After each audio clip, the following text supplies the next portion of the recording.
ganap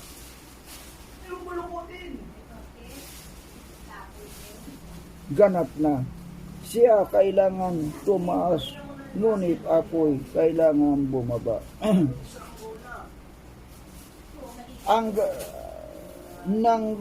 ang nanggaling sa itaas ay mataas sa lahat. Ang galing sa lupa ay tagalupa nga at nagsalita tungkol sa mga bagay sa lupa. Ang nanggaling sa langit ay mataas sa lahat. Nagpatutuo siya sa kanyang nakita at narinig, ngunit walang taong tumanggap sa kanya patutuo. Ang tumanggap ng kanyang patutuo ay nagpatunay dito na ang Diyos ay totoo, sapagkat siya ay sinugo ng Diyos ay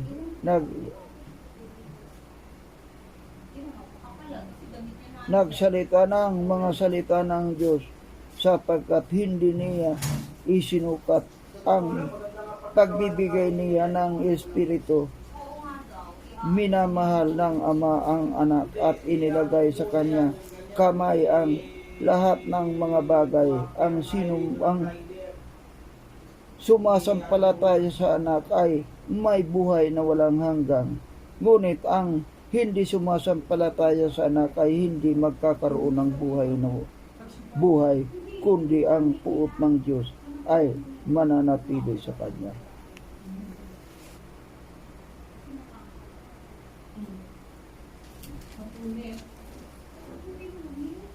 Kabanata 4. Nang malaman ni Jesus na nabalita ng mga Pilisteo na siya ay gumagawa at nagbabautismo ng mas maraming alagad kaysa kay Juan.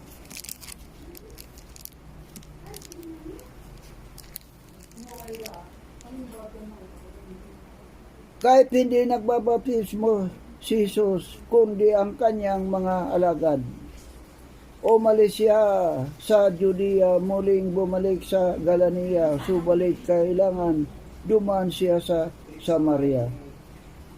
Sumapit siya sa isang lungsod ng Samaria na tinatawag na Sikar, malapit sa bahagi ng lupang ibinigay ni Jacob kay Jose na kanyang anak. Naroroon ang balon ni Jacob. Nang pagod na si Jesus sa kanyang paglalakbay, naupo siya sa tabi ng balon. Noon ay malapit ng magmadaling araw, magtanghaling tapat. Dumating ang isang babaeng Samaritana upang umigib ng tubig. Sinabi sa kanya ni Jesus, bigyan mo ako ng inumin, sapagkat ang kanyang mga alagad ay pumunta sa lungsod upang bumili ng pagkain.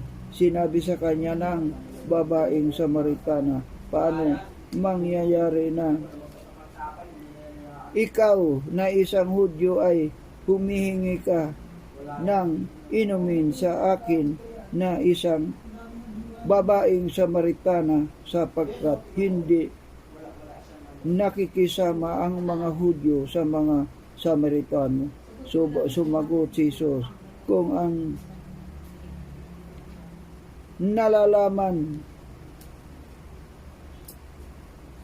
mo ang kalooban ng Diyos at kung sino ang inyong sinasabi, bigyan mo ako ng mainom, ikaw ay hihingi sa kanya at ikaw ay bibigyan ng tubig ng buhay.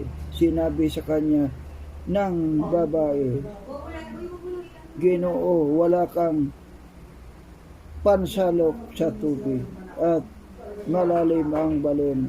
Saan ka nga ngayon kukuha ng tubig ng buhay? Higit bang dakila ka kaysa aming amang si Jacob na sa nga nagbigay ng balon at ito ay ininom niya pati ang hayop ng anak ng kanyang mga hayop. At bawat umiinom ng tubig na ito muling nauuhaw. Subalit ang sino man umiinom ng tubig na aking ibinigay ay hindi na mauuhaw magpakailanman. Ang tubig na aking ibibigay sa kanya ay magiging isang bukal ng tubig patungo sa buhay na walang hanggang. Sinabi sa kanya ng babae, Ginoo, bigyan mo ako ng tubig na ito upang ako'y hindi na mauhaw o pumarito pa upang umigib. Sinabi sa kanya ni Jesus, una, umalis ka, tawagin mo ang inyong asawa at bumalik ka rito. Ang babae ay sumagot sa kanya, wala akong asawa. Sinabi sa kanya ni Jesus, tama ang sinabi mo, wala kang asawa. Sapagkat nagkaroon ka na ng 5 asawa at ang kinakasama mo ngayon ay hindi mo asawa. Totoo ang sinasabi mo ito. At sinabi sa kanya ng babae, Ginoo, nakikita kong ikaw ay isang propeta. Sumamba ang aming mga ninuno sa bundok na ito. Ngunit sinasabi ninyo na ang lugar na dapat pagsambahan ng mga tao ay sa Jerusalem. Sinabi sa kanya ni Jesus, babae, maniwala ka sa akin na darating ang anumang oras na inyong sasambahin ang Ama at hindi sa bundok na ito at sa Jerusalem. Sinasamba ninyo ang hindi ninyo nakikilala. Sasamba naman ang nakakilala namin sapagkat ang kaligtasan ay mula sa mga Hudyo. Ngayon, subalit dumating ang oras at ngayon na sasambahin ng mga tunay na sumasamba ang anumang espiritu sa katotohanan sapagkat hinahanap ng Ama ang gayong mga pagsamba sa Kanya. Ang Diyos ay espiritu at ang mga sumasamba sa Kanya ay kailangan sumamba sa espiritu, katotohanan. So sinabi ng babae sa kanya, nalalaman ko na darating ang Mesiyas, ang tinatawag na Kristo. Pagdating niya, siya ay ipapahayag niya sa amin ang lahat ng mga bagay.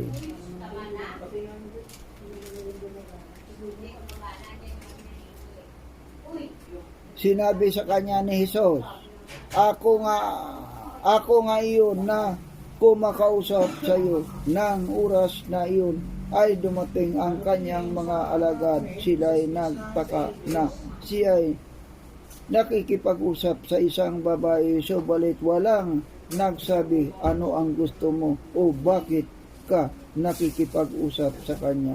Kaya iniwan ng babae ang kanyang banga ng tubig at pumunta sa lungsod at sinabi sa mga tao, hali kayo, tingnan ninyo ang isang tao na nagsabi sa akin ng lahat ng mga bagay na aking ginawa. Ito na nga ang Kristo. Lumabas sila at sa lungsod at pumunta sa kanya, samantala hininok siya ng kanyang mga alagad na, Rabi, kumain ka. Subalit sinabi niya sa kanila, ako'y may pagkain na hindi ninyo nalalaman. Kaya sinabi ng mga alagad sa isa't isa, may nagdala kaya sa kanya ng pagkain? Sinabi sa kanila ni Jesus, ang pagkain ko ay ang gawain ang kalooban ng nagsugo sa akin at tapusin ang kanyang gawain. Hindi ba sinasabi ninyo, may 4 na buwan pa at darating na ang pag-aani, ngunit sinasabi ko sa inyo, masdan ninyo ang inyong sarili, ang inyong paligid at inyong tingnan ang mga bukid na mapuputi na upang anihin. Ang umaani ay tumatanggap ng upa at nagtitipon ng bunga para sa buhay na walang hanggang, upang ang naghahasik at ang umaani ay makasama magalak. Sapagkat dito ay totoo ang kasabihan, isa ang naghasik at iba ang nag-aani. Kayo sinugo ko upang anihin, hindi ninyo pinagpaguran. Iba ang nagpagod at kayo'y pumasok sa kanilang pinagpaguran. At marami ang mga Samaritano na sa lungsod na iyon ang sumampalataya sa kanya dahil sa sinabi ng babae na nagpatotoo, sinabi niya sa akin ang lahat ng mga bagay na aking ginawa. Kaya nang dumating sa kanya ang mga Samaritano, nakiusap sila sa kanya na manatili sa kanila, at siya'y nanatili roon ng 2 araw, at marami ang sumampalataya sa kanya dahil sa kanyang salita.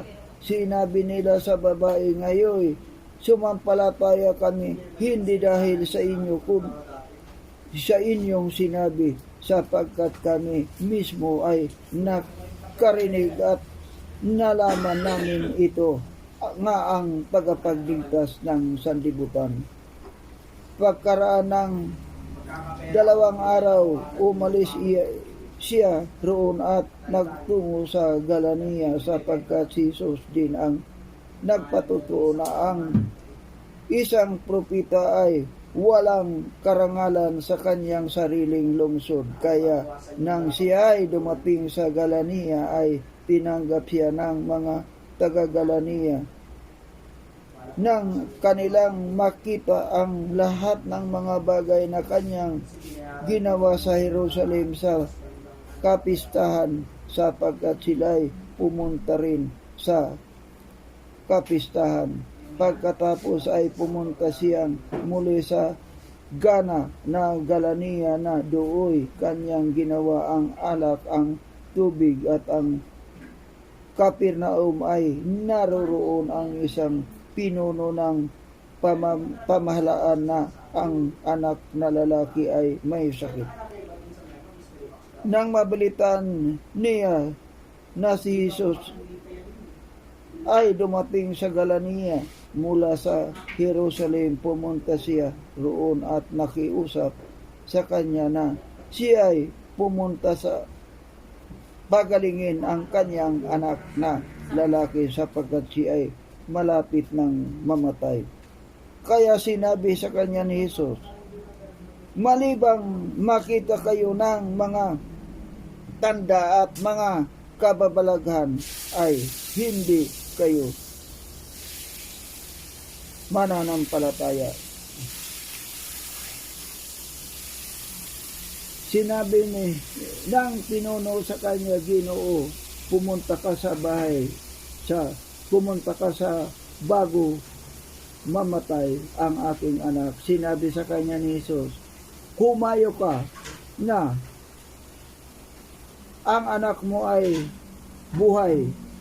Pinaniniwalaan ng lalaki ang salitang sinabi sa kanya ni Jesus, at siya ay humayo at kanyang lakad. Habang siya ay papunta, sinalubong siya ng kanyang mga alipin na nagsasabi, ang kanyang anak ay ligtas na. Kaya tinanong niya sa kanila ang oras na ang oras ng siya ay pagalingin.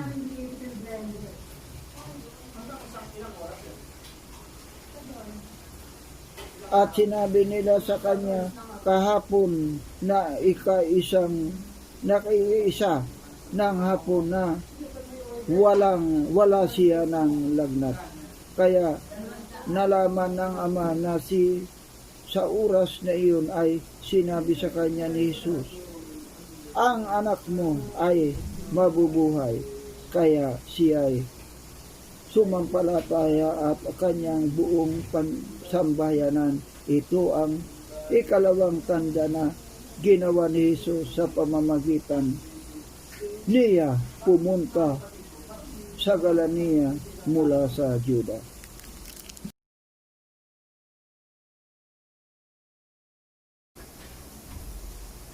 Kabanata 5. Pagkaroon ito ay nagkaroon ng pista ang mga Hudyo at umahon si Jesus patungo sa Jerusalem. Sa Jerusalem ngayon ay may isang pipunan ng tubig sa tabi ng pintuan ng mga tupa na sa wikang Hebreo ay tinatawag na Bit-Siba na may limang portiko. Sa mga ito ay nakahiga ang maraming may sakit, mga bulag, mga pilay at mga lumpo, sapagkat lumulusong ang isang anghel ng Panginoon sa mga tanging panahon sa pipunan ng tubig. Kinakalaw ang tubig at ang unang manaog sa pipunan ng tubig. Pagkatapos na makalawkaw ang tubig ay gumagaling sa anumang sakit na nararamdaman. Naroon ang isang lalaki na may 38 taong gulang na may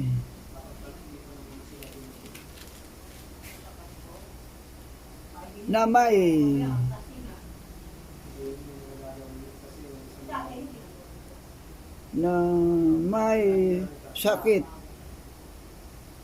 Nang makita ni Jesus na siya ay nakahiga at nalamang siya ay matagal nang may sakit, ay sinabi niya sa kanya, ibig mong gumaling.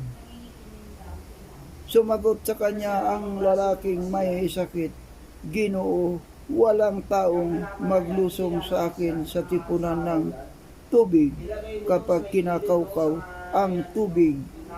Samantalang ako'y lumalapit ay nakalusong na muna ang iba bago ako.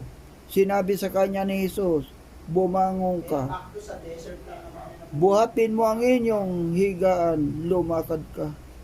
At kaagad gumaling ang lalaki, binuhat ang kanyang higaan at lumakad noon. Nga ay araw ng Sabat, kaya sinabi ng mga Hudyo sa taong pinagaling ngayong araw ng Sabat at hindi ipinapahintulot, buhatin mo ang inyong higaan. Ngunit sila'y sinagot niya, ang nagpagaling sa akin ang siyang nagsabi sa akin na buhatin mo ang inyong higaan at lumakad ka. Siya ay kanilang tinanong, sino ang taong nagsabi sa iyo, buhatin mo ang inyong higaan at lumakad ka?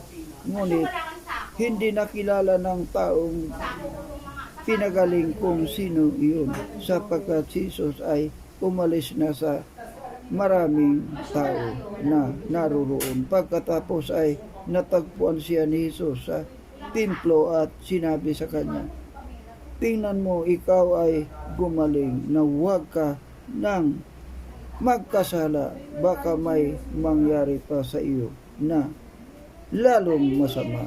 Umalis ang lalaki at ibinalita sa mga Hudyo na si Jesus ang nagpagaling sa kanya. Dahil dito, inusig ng mga Hudyo si Jesus sapagkat ginawa niya ang mga bagay na ito sa araw ng Sabat.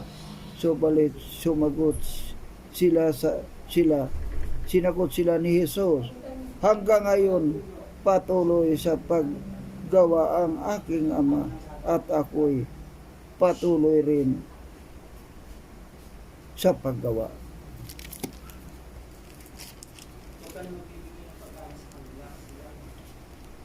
Dahil dito lalong pinagsikapan ng mga Hudyo na siya ay patayin sapagkat hindi lamang nilabag niya ang araw ng Sabat kundi matawag din na kanyang sariling ama ang Diyos at ang ginagawa ang sarili niya nakapantay ng Diyos. Kaya sumagot si Jesus, sinabi sa kanila, katotohanan ang sinasabi ko sa inyo, hindi makakagawa ng anuman ang anak sa kanyang sarili, kundi ang nakakakita niyang ginagawa ng Ama, sapagkat ang lahat ng mga bagay na kanyang ginagawa ay siya ring ginagawa ng anak, sapagkat minamahal ng Ama ang anak at sa kanya ipinapakita ang lahat ng mga bagay na kanyang ginagawa, at lalong dakilang mga gawa ay kaysa mga ito ang ipakita niya sa kanya upang kayo'y mamangha, sapagkat kung paano ibinangon ng Ama ang mga patay at sila'y binuhay, gayon din naman binuhay ng anak ang sinumang nais niya. Ang Ama ay hindi humahatol sa kanino mang tao, kundi ipinagkaloob siya sa anak ang buong paghatol upang parangalan ng lahat ang anak na gaya rin ng kanilang ama. Ipangaral sa Ama ang hindi nagpapangaral sa anak ay hindi nagpaparangal sa Ama na siya'y kanya'y sinugo. Katotohanan ang sinasabi ko sa inyo, ang nakikinig ng salitang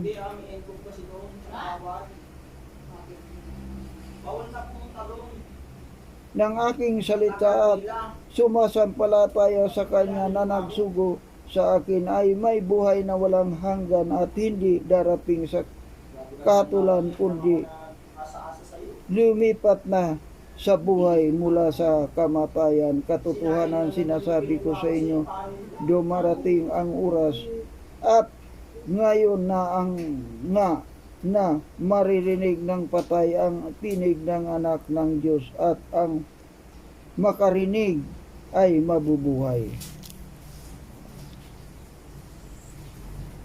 Sapagkat kung paano ang Ama ay may buhay may buhay sa kanyang sarili, ay pinagkaluban din niya ang anak na magkaroon ng buhay sa kanyang sarili.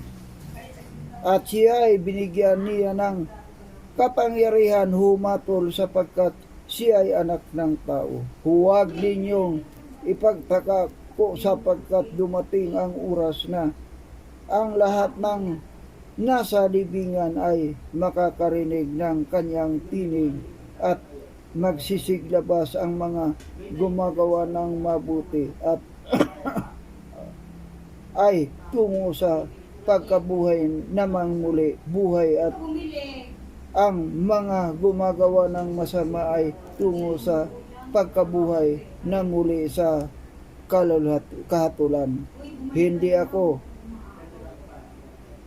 makakagawa ng anuman mula sa aking sarili, humahatol ako ayon sa aking narinig, at ang paghatol ko ay matuwid, sapagkat hindi ko hinahanap ang aking sariling kalooban, kundi ang kalooban nagsugo sa akin.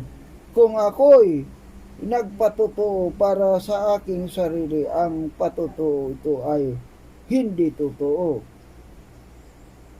Iba ang nagpatotoo para sa akin at alam ko na ang patotoo niya ay para sa akin ay totoo. Kaya kayo magpadala ng sugo kay Juan at siya ay nagpatotoo sa katotohanan. Hindi tinanggap ko ang patotoo mula sa tao, subalit sinasabi ko ang mga bagay na ito upang kayo'y may ligtas. Siya ay ilawang nagniningas liwanag at nagnanais ninyong kayo ay magalak, sumandal sa kanyang liwanag. Subalit mayroon akong patotoo na lalong dakila kaysa kay Juan, ang mga gawang ibinigay sa akin ng aking Ama, upang tanggapin ang mga gawain ito na aking ginawa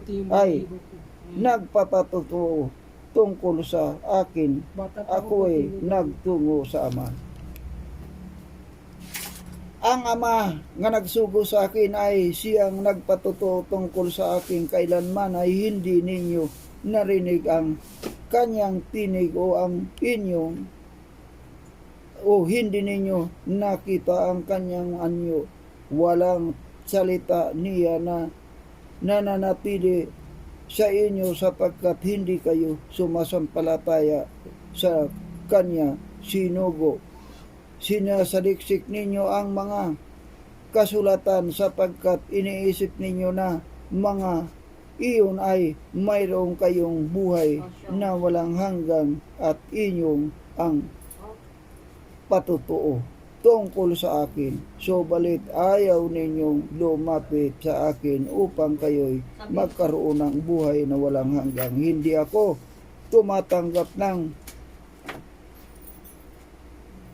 kaluluhatian mula sa mga tao, subalit nalalaman ko na ang pag-ibig ng Diyos ay wala sa inyo. Naparito ako sa pangalan ng aking Ama, at hindi ninyo ako tinanggap, kundi kung iba ang naparito sa kanyang sariling pangalan, iyon ang inyong tinanggap. Paano kayo mananampalataya gayon tumanggap kayo ng kaluluhatian mula sa isa at hindi ninyo hinanap ang kaluluhatian mula sa tanging Diyos? Huwag ninyong isipin para tanggapin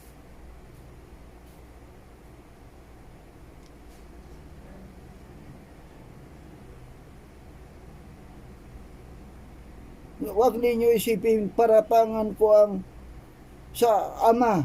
May isang nagpaparatang sa inyo, si Moises. Siya na inyong inaasahan, sapagkat kung kayo'y sumasampalataya kay Moises ay sasampalataya kayo sa akin, sapagkat siya'y sumula tungkol sa akin